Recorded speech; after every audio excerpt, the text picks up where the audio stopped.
Président, est-ce que vous pensez à l'après-présidence du Faso? Vous avez dit au début que vous n'aimez pas le pouvoir parce que c'est des problèmes. Un après, est-ce que vous dites que cette affaire-là finisse vite pour que moi je reparte dans ma vie militaire sans angoisse, sans contrainte? C'est comme vous l'avez dit, en venant ici, nous, on n'est pas venu dans cet objectif. Mais à présent, le peuple nous a confié une mission. Et nous avons juré de ne pas trahir le peuple. Et nous accomplissons notre mission. Ce qui va venir après, ça ne nous regarde pas. Parce que si vous pensez à votre avenir, vous ne pouvez pas gouverner nos États-là. Ça, je peux vous assurer. Si vous pensez à votre avenir, si vous avez peur, vous ne pouvez pas gouverner nos États-là. Vous voulez rester président à vie ou qu'est-ce que vous dites? Président à vie, vous pensez que c'est possible? Ah, tout Ce est n'est possible. pas le souhait de quelqu'un.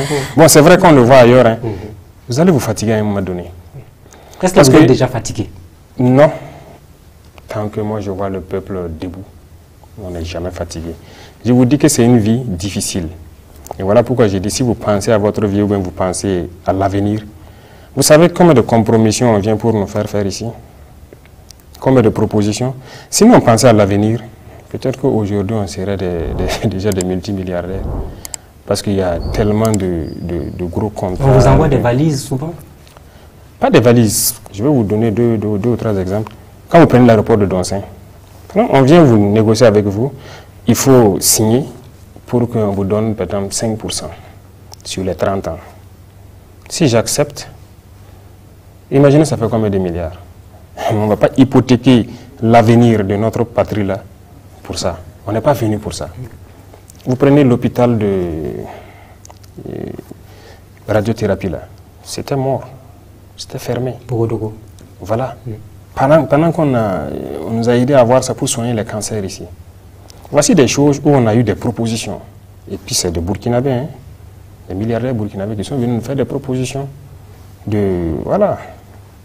Si on les donne pour qu'ils en fassent une clinique, on aura, c'est sur toute la vie, hein, tel pourcentage dedans. On dit non, nous on veut réouvrir ça pour que ça serve aux Burkinabés.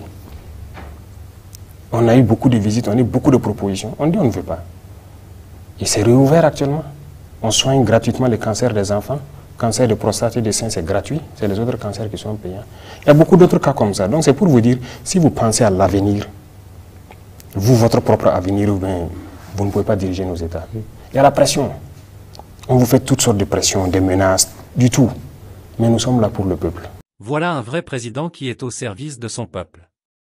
Encore une fois, le président Ibrahim Traoré nous donne une grande leçon de vie, une leçon qui nous permettra d'être performants et excellents dans nos responsabilités. Ces propos nous rappellent l'importance cruciale de l'intégrité dans la vie publique. C'est une leçon puissante pour nous tous, car elle souligne que même face à des opportunités financières considérables, la résistance à la corruption est une décision qui forge le caractère et l'héritage d'un individu.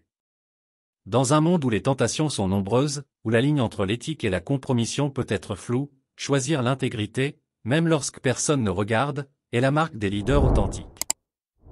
Bravo à Traoré, il mérite tout le soutien de son peuple et de tout panafricain. Merci de me dire en commentaire ce que les propos du président enseignent. Je te rappelle que je t'offre une formation gratuite durant ce mois d'octobre. Si tu n'as pas encore participé au vote, je t'invite à le faire dans l'onglet Communauté de la chaîne. À très bientôt, cher ami.